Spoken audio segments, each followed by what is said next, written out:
Welcome to the Full Moon Film Buff episode 88. We're going to talk about Waxworks from 1987. I rented this from Amazon Prime. I had not seen this before. As always, we begin with the prominent crew and cast. This film was written and directed by Anthony Hickok. Werewolf effects and makeups by Bob Keane and Steve Hardy. Now, I covered Anthony Hickok's last episode. I couldn't find any details about Bob Keane. I also couldn't find biographical details on Steve Hardy.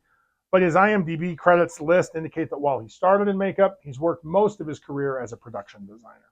The cast includes Zach Galligan as Mark, Deborah Foreman as Sarah, Michelle Johnson as China, Eric Browns as James, Claire Carey as Gemma, Dana Ashbrook as Tony, Charles McCoffin as Inspector Roberts, David Warner as David Lincoln, aka the Waxworks Man, Mihaly Mishu Mazaros as Hans, billed as Mihaly Mishu Benza, Jack David Walker as Junior, Patrick Mackney as Sir Wilfred, and John Rhys Davies as the werewolf. Zach Galligan is an actor whose big break came in The Amazing Gremlins in 1984. He's still acting today. Deborah Foreman is perhaps best known for her starring role in the 1983 film Valley Girls opposite Nicolas Cage. She is also regarded as an 80s scream queen. Michelle Johnson shows up in the Werewolf television show, which we'll talk about soon. Eric Brown acted for about 2 decades in the 80s and 90s. His most high-profile role was certainly on the television series Mama's Family from 1983 and 1984. Claire Carey is best known for recurring television roles. She is known for her portrayal of Kelly Fox on the popular American sitcom Coach. Carey also gained recognition for her role as Mary Carlson, mother of the Olsen twins characters in the ABC family sitcom So Little Time. Dana Ashbrook started out with guest appearances in TV series and went on to supporting roles in motion pictures. His break was in 1990 when he won the role of Bobby Briggs in the offbeat television series Twin Peaks. David Warner began his acting career in theater in 1962, quickly rising to prominence at the Royal Shakespeare Company. He transitioned to film, becoming a highly sought-after character actor. Warner's versatility allowed him to portray a wide range of characters, from troubled loners to villains in various productions. His notable roles included appearances in Time After Time in 1979, Star Trek The Next Generation, in Titanic in 1997, and Tron in 1982. Warner was recognized with an Emmy Award for his role in the miniseries Masada. He continued to work in television later in his career, appearing in shows such as Penny Dreadful and Ripper Street. Warner's remarkable career spanned 6 decades until his passing in 2022 at the age of 80. Mihaly Mishu Mazaros was an actor and circus performer, standing just 2 feet 9 inches tall. He performed with the Hungarian National Circus before moving to America in the 70s. Mazaros is probably best known for playing Alf in full-body shots on the popular 80s sitcom. He appeared in various films and TV shows, often in roles that utilized his small stature. Mazaros also performed with the Ringling Brothers and Barnum and Bailey Circus. I previously covered the great Patrick Mackney when he appeared in The Howling in 1981.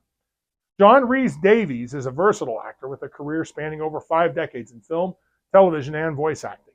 He gained fame for his roles as Sala in the Indiana Jones films and Gimli and Treebeard in the Lord of the Rings trilogy. Rhys Davies has appeared in numerous TV series, including Sliders and Star Trek Voyager. His distinctive voice has been featured in multiple animated productions and video games. He is recognized for his ability to fully embody characters and his imposing physical presence. Now, this film falls firmly into the entertainingly bad category. I had a lot of fun watching it. The effects are very solid. The guy who was being harvested for meat was a particularly gross and well-done effect, but it's also a little silly in spots, and the acting is uneven. Know what you're in for, and you'll enjoy it. As a tidbit, Sir Wilfred mentions 18 of the most evil people who have ever lived, and indeed, 18 wax horror exhibits are seen in the film, including Count Dracula, the Phantom of the Opera, the Marquis de Sade, Frankenstein's monster, Jack the Ripper, Mr. Hyde, the Invisible Man, a witch, a werewolf, a mummy, a voodoo priest, a zombie, an urban legend killer, an axe murderer, a pod from the 1956 invasion of the Body Snatchers, a demonic baby from It's Alive in 1974, an alien creature, a Cobra Man circus freak, and finally a golem. 3 characters were supposed to be displayed in the Waxworks, but were left out of the film for legal reasons. Jason Voorhees from the Friday the 13th series, 5 children from Village of the Damned from 1960, and The Thing from 1982. Now on to this synopsis. A man's head is lit on fire while thieves rob his home. Later, the same house is now home to rich kid Mark. A very Willy Wonka-looking man invites China and Sarah to bring a group of no more and 6 friends to his odd Waxworks museum. Mark attends college with the pair and 3 others making up his friend group: Mark, China, Gemma, James, Tony, and Sarah. This film has the most upbeat music for a horror film. Mark has a thing for China, but she's too sophisticated for him. The group visits the mysterious wax museum, but Gemma and James bail before they even get through the door. The Waxworks exhibits contain stock characters from the horror genre. Tony enters a waxwork display of a werewolf and gets transported somehow to a real cabin where a werewolf attacks and bites him. A hunter and his son arrive. The son is torn in two while the hunter shoots the werewolf with a silver bullet. Tony begins to transform and is shot as well. Back in the real world, Mark walks by the exhibit but doesn't notice anything unusual. China enters a different exhibit and is sent to a gothic castle. Lots of very frilly shirts.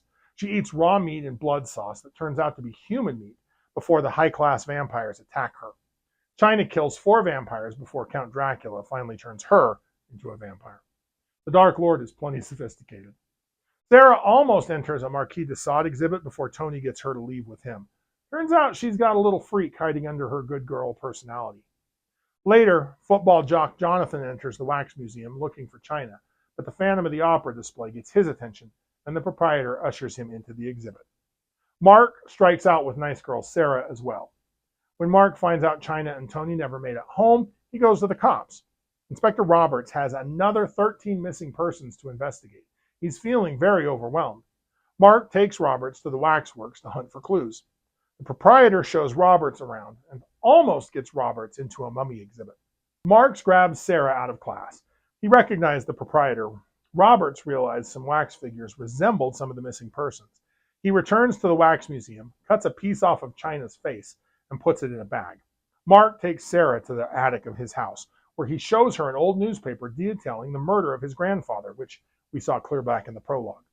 The only suspect was David Lincoln, his chief assistant, whose photograph matches the Waxworks proprietor. Roberts enters the mummy exhibit. The mummy crushes one man's head and spears another man before throwing Roberts into the sarcophagus to be killed by a snake. Mark and Sarah consult a wheelchair-bound Sir Wilfrid, a friend of Mark's grandfather. Roberts' partner breaks into the Waxworks and gets his neck broken by Junior, the tall butler. Lincoln scolds him for killing the cop, saying they need 2 more victims and they're running out of time. Sir Wilfrid explains how he and Mark's grandfather collected artifacts from 18 of the most evil people who ever lived, and that Lincoln stole those artifacts.